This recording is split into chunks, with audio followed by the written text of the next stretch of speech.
Bien, ¿cómo empieza la Segunda República Española? ¿Por qué empieza la Segunda República Española? ¿Y cuándo empieza la Segunda República Española? ¿Y por qué empieza la Segunda República Española? Pues para entender el inicio de la República hay que retomar desde el final de la dictadura de Primo de Rivera, que como bien sabéis, el chaval se piró en enero de 1930 y en su lugar pusieron a un tío, a Damaso Berenguer, al que solamente le encargaron que convocara elecciones. Como ya vimos, pues se le echó el tiempo encima, lo empezó dejando para mañana, para mañana, para mañana, y se plantó en un año, y en febrero del 31, pues lo sustituyeron por... Bueno, lo sustituyeron. El rey sustituyó a Damaso Berenguer por Juan Bautista Aznar en la jefatura del gobierno. Aznar sí que convocó elecciones, pero convocó elecciones en orden inverso, es decir, primero las elecciones municipales, después iba a convocar las elecciones provinciales y por último las elecciones legislativas, las generales. ¿Cuándo se convocan estas elecciones y cuándo se celebran? Pues se celebran en el 12 de abril de 1931. ¿Y qué pasa en estas elecciones? Pues que se van a presentar dos grandes bloques. El bloque monárquico, por un lado, ¿vale? Que estaba principalmente sostenido por los partidos dinásticos, por aquellos partidos que querían conservar el sistema de la restauración, ¿vale? El sistema turnista. Y por otro lado tenemos al bloque republicano-socialista, aquellos que en junio de 1930 habían firmado el Pacto de San Sebastián. Recordad que como consecuencia de que Berenguer pues, no convocaba elecciones, hubo una serie de políticos socialistas, republicanos y de corte antimonárquicos que se habían reunido en San Sebastián y habían firmado un pacto en el que se comprometían a luchar juntamente para derrocar a la monarquía, ¿vale? Porque igual que había pasado con su abuela, echaban la culpa de toda la crisis en la que se encontraba España, precisamente a la mala gestión del propio rey, ¿vale? Ya que el rey, según la Constitución de 1876, pues tenía amplios poderes en el gobierno, ¿vale? Y era el responsable de elegir al jefe del gobierno, ¿de acuerdo? Por lo tanto, se presentan dos grandes programas que se van a enfrentar en estas elecciones. Y estas elecciones iban a ser las que dirimieran, las que analizaran la situación real de España. Según Aznar, sin riesgo ninguno, porque como eran municipales, no había riesgo de que la coalición republicano-socialista se hiciera con el poder como si fueran elecciones legislativas. Aunque como veremos, no será así. ¿Qué pasó aquí? Bueno, pues se celebraron las elecciones y resulta que en la mayoría de las capitales de provincia y en la mayoría de las grandes ciudades de España ganan los republicanos, de paliza, ¿vale? Y en el campo, en las circunscripciones agrarias, pues ganan los monárquicos. Recordad aquello del pucherazo y todo eso, que en las ciudades es mucho más difícil manipular el voto que en el campo, ¿vale? Por lo tanto, los políticos, la población en general, interpreta estas elecciones con un triunfo de las posiciones republicanas. ¿Qué pasa ese mismo día 12 y el día 13? Pues lo que pasa ese día 12 y 13 es que al triunfo del republicanismo en las grandes ciudades le sucede una serie de manifestaciones en toda España reclamando la república, ¿vale? Y entonces es cuando empieza a exhibirse por primera vez la bandera republicana. Una bandera que se elabora en contraposición a lo que a la bandera monárquica. Entonces lo único que le hacen es que le quitan la franja roja inferior y se la sustituyen por una franja morada, ¿vale?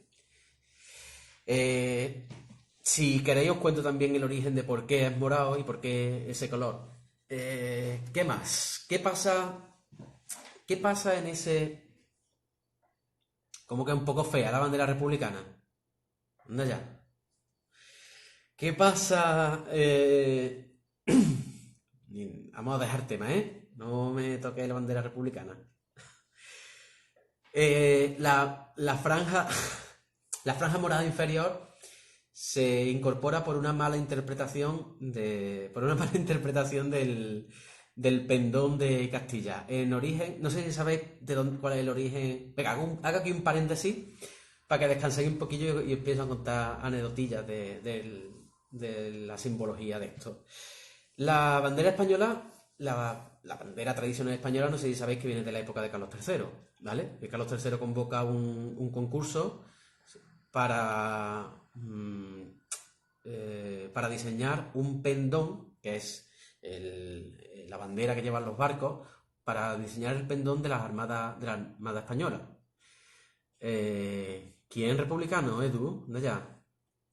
Mm, entonces, a finales del siglo, bueno, sí, en el último tercio del siglo XVIII, pues la bandera que gana, o el pendón que gana, el diseño del pendón que gana es el que hoy día conocemos como el Regigualdo, ¿vale? Las tres bandas, la roja, amarilla, roja, que deriva además de los colores de la bandera o del pendón aragonés, ¿vale? O sea, que se elige ese porque el pendón que tenía España en ese momento era blanco con el escudo de los Borbones en el centro, que era exactamente igual que el pendón francés. Entonces era imposible reconocer en la distancia a un barco español de un barco francés, ¿vale? Por eso se empieza a usar la bandera española, que luego se empieza ya a usar de forma institucional a partir del siglo XIX, ¿vale? Con el liberalismo. ¿Por qué cambian los republicanos? Por cierto, la bandera de la Primera República también es roja y guarda, es roja, amarilla y roja. La Primera República no existe este color. ¿Por qué meten esa franja morada?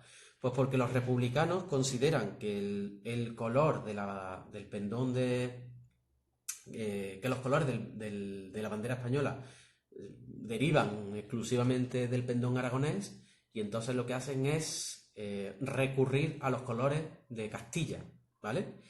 Y se conserva, creo que es en la Biblioteca Nacional creo que es la Biblioteca Nacional, se conserva restos de un pendón del siglo XIII. Un pendón es el estandarte que llevaban los ejércitos, ¿vale? Es el antecedente de las banderas. Porque evidentemente en la época de los Reyes Católicos y la Edad Media no existían las banderas todavía, ¿vale? Existían los pendones. Entonces se conserva, pues, en una institución, no sé si en la arqueológica no es, en una institución española se conservan restos de un pendón eh, que originariamente era púrpura, ¿vale? No era morado. Pero que con el paso del tiempo se ha desgastado y actualmente, pues si lo vemos, pues el color que tiene es morado. Entonces interpretaron como que el color morado era el símbolo del Reino de Castilla, y lo incorporan a la bandera republicana, pues como el color de castellano, ¿vale? Pero vamos, simplemente eso. Y era una forma además de establecer un símbolo nuevo que lo diferenciaran de la bandera monárquica, ¿vale? Y además el nuevo escudo, bueno, no, que no era nuevo, que recurren otra vez al escudo de la Primera República, en la que la coronita que tiene encima España es sustituida por un castillo, ¿vale? Por lo que se llama una corona turreada. Pero bueno, en fin, evidentemente le quitan el símbolo de los Borbones, la flor de lis que tiene el escudo monárquico español, desaparece, que es una flor de lis sobre fondo azul. Es decir, hay una serie de modificaciones de los símbolos españoles para quitar corona. Qué chiste más fácil, Antonio. Lo que hacen es quitar todos los símbolos que hagan alusión a la corona de los símbolos patrios españoles, ¿vale? Y por cierto, que se empieza a utilizar en este momento de forma masiva. De hecho, el primer ayuntamiento que cuelga una bandera republicana en su balcón es el ayuntamiento de Eibar, en el País Vasco, que lo cuelga, ahora lo diremos, en la madrugada del 14 de abril, ¿vale? Eh,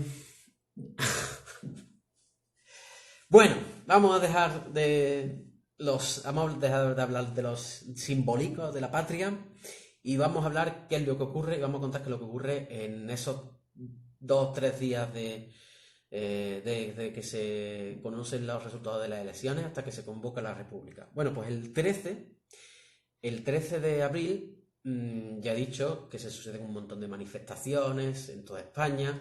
Por cierto, que Francesc Macià aprovecha en Cataluña para proclamar la República Catalana, ¿vale? Que la proclama también el 14 de abril.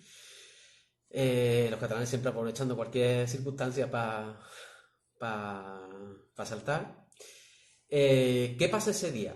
Pues el 13 de abril se reúne el gabinete, se reúne el gobierno presidido por, por Aznar, ¿vale? Por Juan Bautista Aznar, para hacer frente a la crisis, ¿vale? Son conscientes de que hay un montón de manifestaciones en España pidiendo la caída de la monarquía y pidiendo la proclamación de una república, y el gabinete está dividido, ¿vale? El gobierno está dividido entre los que consideran que hay que sacar al ejército y la Guardia Civil a la calle para sofocar esas manifestaciones e imponer la censura y anular las elecciones, declarar nulas las elecciones, lo que podía tener un resultado pues bastante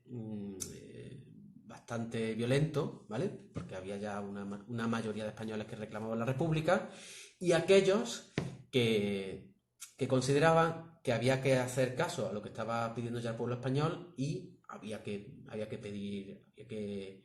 pedir opinión al pueblo español. De manera que hay una división, y curiosamente Sanjurjo, que era el director general de la Guardia Civil, se presenta ante el rey. El propio rey, el mismo 14 de abril, le pide apoyo a Sanjurjo, que saque las tropas a la calle, y Sanjurjo le ha retirado todo el apoyo al rey. De manera que el 14 de abril tenemos una circunstancia excepcional.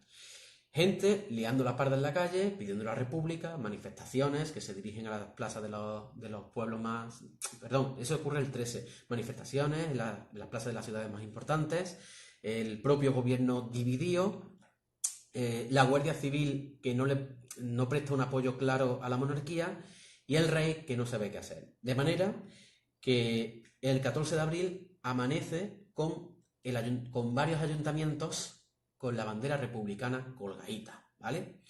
Y varios ayuntamientos, como por ejemplo el de Vigo, el de Eibar, el de Valencia, el de Barcelona, que han proclamado la Segunda República por su cuenta, ¿vale? Ayuntamientos donde ha vencido los republicanos. Sanjurjo era director general de la Guardia Civil. Claro, la Guardia Civil sabéis que es un cuerpo policial de carácter militar, ¿vale? ¿De acuerdo? El problema es que Sanjurjo no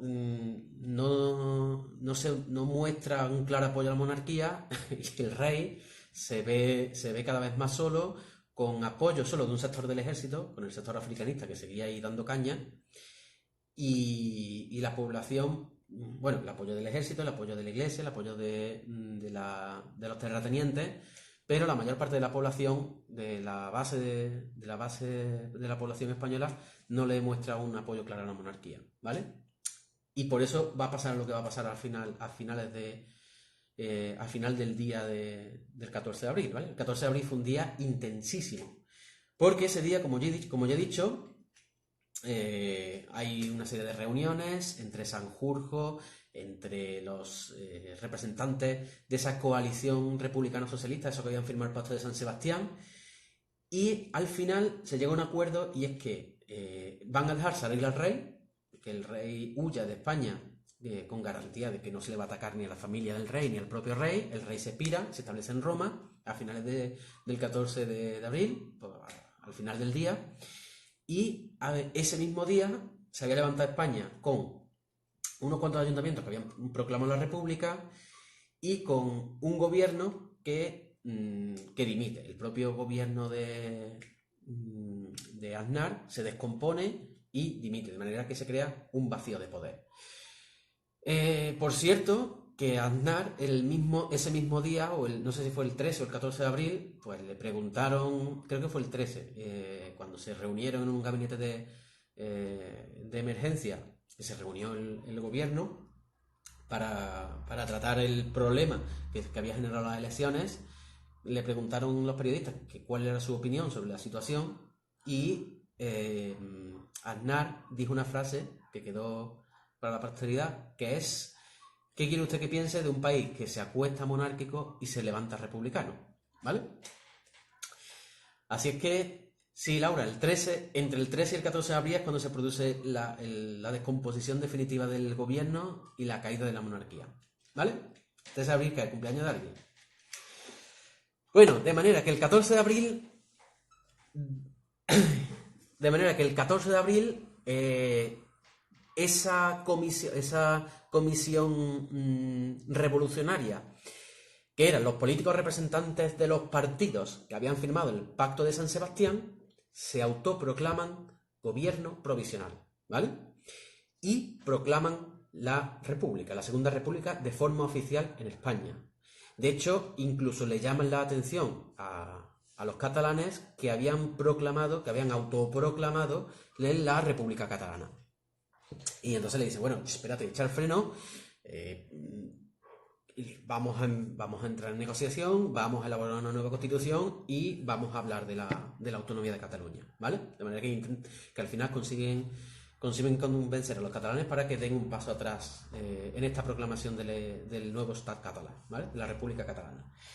El rey, al final del día, se pira al exilio y 2 días después publicará en el ABC una carta explicando las razones por las que se huye de España. En fin, una carta ahí en la que lava mucho la imagen del rey, la que dice, me marcho porque no quiero ser el origen de una guerra fratricida, toda esta historia. Incluso llega a ofrecer a su hijo, a Juan de Borbón, al abuelo del rey, al abuelo de Felipe VI, como candidato, es decir, incluso llega a proponer abdicar en su hijo, pero claro, la República ya se había proclamado, ¿vale? De manera que ese 14 de abril se lía parda en España y al final lo que deriva es en el exilio del propio rey, en la abdicación del propio rey y en la proclamación de la Segunda República por parte de un gobierno autoproclamado, gobierno provisional, que es el representante de esos partidos que habían firmado el pacto de San Sebastián. Si analizáis, ocurre una cosa muy parecida a lo que pasó en la Revolución del 68, ¿vale? En la Gloriosa. Hay una lucha, lo que pasa es que en este momento no hay un enfrentamiento entre el ejército real y el ejército revolucionario, ¿vale? Es una transición algo más pacífica porque vamos a ver la que se lía a partir de ese momento en todo el panorama nacional. Bueno, tenemos un nuevo gobierno provisional, formado por los políticos de los partidos republicanos, del Partido Socialista y de los partidos nacionalistas que habían firmado el Pacto de San Sebastián, y se elige como presidente del gobierno a un republicano bastante moderado, ¿vale? Un republicano que se podría de centro derecha. Era como un guiño, era como ofrecer precisamente a la derecha republicana ese órdago para, ¿cómo lo digo? Era como no sé cómo explicarlo ahora mismo. Era como demostrar que el movimiento republicano no era solo una cosa de izquierdas, ¿vale? Sino que el movimiento republicano era tanto de izquierdas como de derecha. De hecho, Niceto Alcalá Zamora, que era el primer presidente del gobierno provisional, era un conservador, era un republicano conservador. Por cierto, cordobés, ¿vale? De Priego de Córdoba. El señor Niceto Alcalá Zamora, ¿vale? Primer presidente del gobierno provisional. ¿Qué hace este gobierno provisional? Bueno, pues este gobierno provisional, dadas las circunstancias, lo primero que hace es convocar unas elecciones a Cortes Constituyentes. Es decir, lo que va a hacer es legitimar ese gobierno a través de unas elecciones. De manera que convoca para junio esas elecciones que Aznar debería haber convocado en abril, que son las elecciones generales, a Cortes Constituyentes. Y recordamos que unas Cortes Constituyentes son aquellas que se van a encargar de la elaboración de una Constitución, ¿vale? Se celebran las elecciones, antes de celebrarse las elecciones, entre abril y junio, hay que pacificar el panorama porque muchos republicanos habían empezado a salir a la calle y habían empezado a liar la parda. Ahora hablaremos por qué. Además, se llevan a cabo, se aprueban medidas de urgencia, que se llaman, en las que ponen en libertad a presos políticos del periodo anterior, ¿vale? Recordad que al final de la dictadura de Primo de Rivera se había endurecido ese autoritarismo y había muchos presos políticos en las cárceles, por lo tanto se amnistían a muchos de estos presos, se proclaman la libertad política, es decir, la libertad de reunión política, de manera que se puede formar cualquier formación política, la libertad de prensa, la libertad de sindicales y se cambian los altos cargos administrativos de la dictadura por unos nuevos cargos afines al gobierno provisional, ¿vale? De manera que lo que hace en principio el gobierno provisional es una serie de medidas para pacificar el panorama y para empezar a devolver a la normalidad democrática a España, ¿vale? Estos primeros meses de gobierno republicano van a derivar también en un primer conflicto, en los primeros roces entre las dos Españas que se habían ido conformando desde principios del siglo XX. La España monárquica y tradicional, aquella que seguía apoyando al rey y que apoyaba pues, los valores más tradicionales, como la iglesia, como la familia, que estaban formadas principalmente por el ejército africanista, por el sector africanista del ejército. Estaba formada, por supuesto, por la iglesia, por las altas esferas de la iglesia y por la oligarquía terrateniente, que seguía apoyando el régimen monárquico. Y por otra parte, tenemos a los obreros, anarquistas, socialistas, sindicalistas, a los jornaleros, a la gente del campo y a la baja burguesía que apoya a este nuevo gobierno. ¿Qué hace la iglesia? Pues la iglesia y los militares empiezan a criticar la iglesia desde el púlpito, la oligarquía terrateniente desde la prensa, a poner en cuestión todas las acciones del gobierno, ¿vale? Y empiezan a crispar el ambiente de manera que la respuesta de la izquierda, de la extrema izquierda en España, es abrir una guerra, abrir un enfrentamiento directo contra esta crítica contra la República. Y empieza el periodo de la quema de conventos, ¿vale? Un periodo de los primeros meses de la República en los que los radicales de extrema izquierda pues empiezan a meterle fuego a las iglesias, a asaltar edificios religiosos, a atacar al clero en general. Empiezan, pues ya sabéis, la única iglesia que ilumina es la que arde, y todas estas expresiones que se popularizan durante los primeros meses de la República, ¿vale? Por cierto, no respaldado por el propio gobierno de la República, que también intenta sofocar estos primeros enfrentamientos con la intervención policial, ¿vale? Es decir, que esto fue una explosión popular que la intenta controlar el propio gobierno de la República, ¿vale? Bueno, pues comienza así la República, comienza ya de forma violenta, con enfrentamientos entre unos y otros, y se celebran las elecciones. Se celebran unas elecciones de carácter democrática, ¿vale? Es verdad que en estas elecciones de junio de 1931 no participan todavía las mujeres, pero ¿quiénes ganan las elecciones? Pues ganan con una amplia mayoría los republicanos, ¿vale?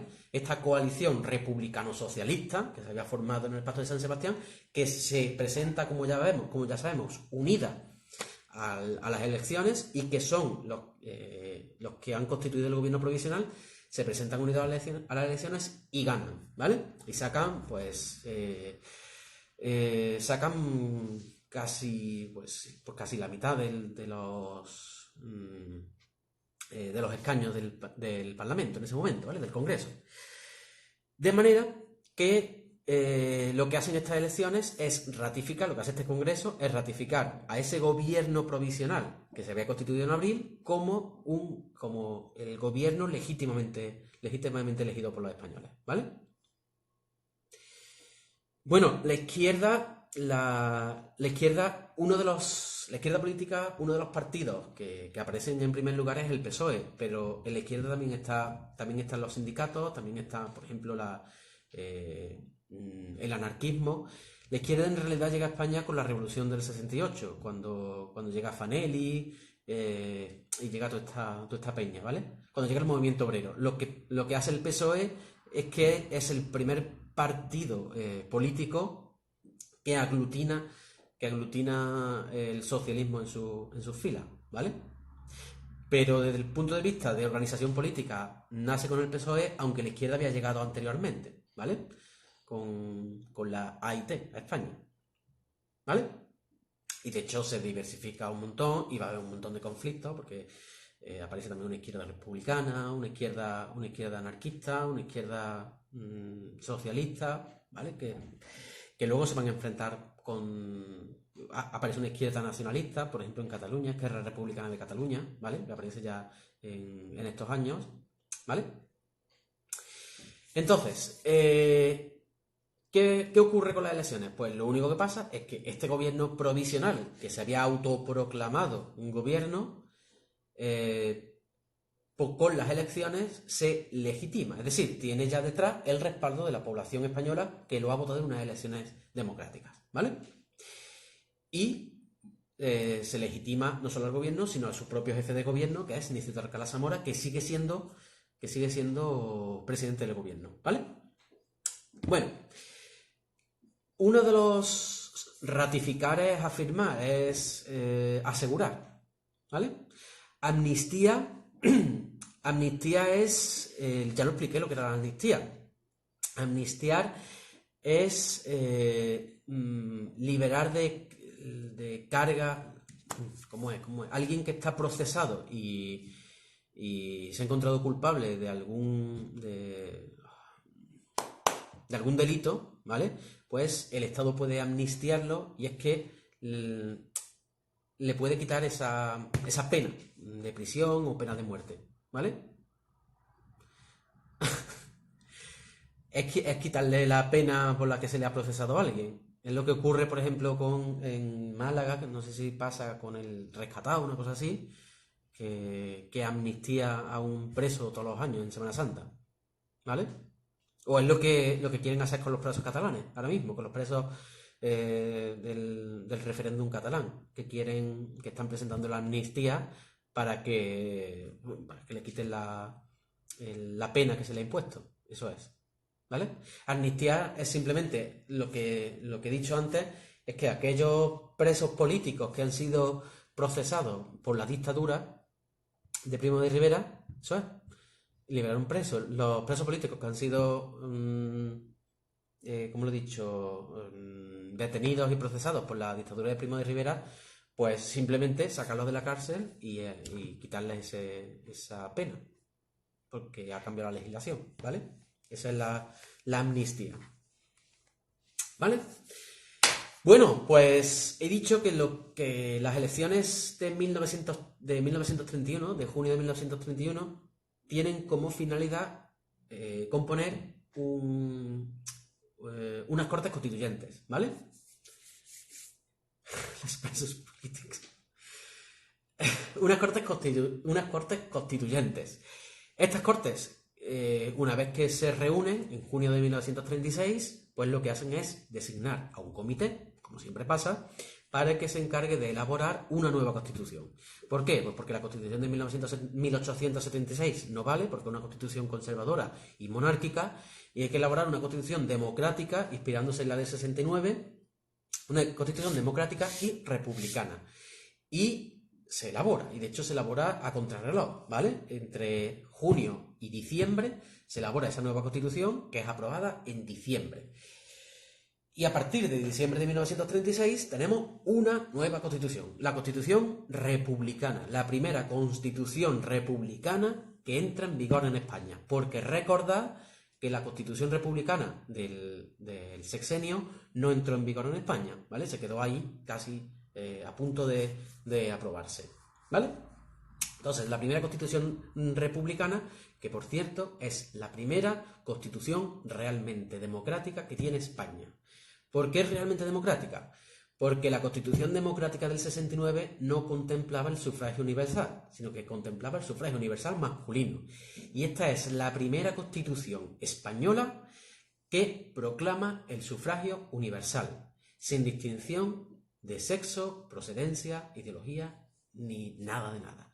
Todos los españoles y las españolas tienen derecho al voto. La primera vez que se reconoce el derecho al voto a la mujer en España, ¿vale? En la Constitución de diciembre de 1931. Por cierto, una Constitución que vuelve otra vez al principio de soberanía popular. El poder emana del pueblo, ¿vale? Soberanía popular que no nacional, ¿vale? No, aquí no aclama a valores nacionales, sino a valores populares, ¿vale? Reside en el pueblo.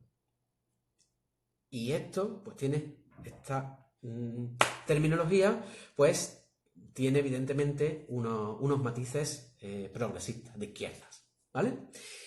Bueno, ¿cómo es esta Constitución? Aparte, bueno, una Constitución muy avanzada. Volvemos otra vez al problema de las constituciones españolas. Que cuando llega un gobierno que quiere establecer una Constitución mucho más avanzada de lo que es la sociedad, pues una Constitución que va a dar problemas. Y esta va a dar problemas, ¿vale? Muchos problemas. De hecho, esta da problemas en el momento en el que se elabora. Se establece un debate infinito entre los que están a favor y los que están en contra. Y prácticamente cada artículo de la Constitución es un debate en las Cortes y es un debate entre los dos grandes núcleos de España, los conservadores y los progresistas. ¿Y por qué? Pues vamos a analizar uno por uno. Primero, esta Constitución establece que España es una república unitaria, ¿vale? Una república integral. Por lo tanto, desestima ya de primera mano el proyecto de algunos republicanos de establecer una república federal, ¿vale? Y tengo que explicar otra vez lo que es el federalismo y lo que es el unitarismo, el centralismo. ¿O está claro? Porque si no está claro, lo vuelvo a explicar, a mí no me importa, ¿vale? Recordad que dentro del republicanismo español había dos grandes tendencias, los unitarios y los federales, que se siguen peleando, ¿vale? Sobre todo los federales. Los federales son los nacionalistas. Vale, pues repito otra vez lo que era el federalismo. Explico primero lo que es una república unitaria, que es la que se proclama en España en este momento, y después vuelvo a repetir lo que es la federal para que quede claro el otro modelo de república que existe. Bueno, la república unitaria es aquella que establece el Estado como una unidad, como un conjunto indisoluble. Es decir, España es un bloque que no se divide, como por ejemplo ocurre en Francia. Francia en la actualidad es una república unitaria, ¿vale? O lo que ocurre, por ejemplo, con Portugal, o con lo que ocurre con Italia, que son repúblicas unitarias. ¿Qué significa una república unitaria? Pues una república unitaria es aquella en la que el gobierno se establece en la capital de la república, en la capital del Estado, y desde la capital del Estado emanan todos los poderes, ¿vale? Y se controla todo el Estado por igual. Se puede contemplar, como es el caso de España, la posibilidad de dar cierta autonomía a algunas regiones, que es el caso de esta Constitución. O no, o simplemente una república unitaria sin contemplar autonomía, sin contemplar gobiernos autónomos. El otro modelo de nación es el modelo federal. ¿Y qué es el modelo federal? Pues es aquel en el que la república se divide en varias partes. El Estado se divide en varios pequeños estados. Por ejemplo, Estados Unidos se divide, la nación estadounidense se divide en 50 estados, ¿vale? Esos 50 estados tienen su propio gobierno, tienen su propio congreso, tienen su propia constitución y luego, tienen muchísima libertad de acción dentro de sus delimitaciones territoriales. Cada estado puede establecer unas leyes concretas, una forma de gobierno, es decir, el gobierno...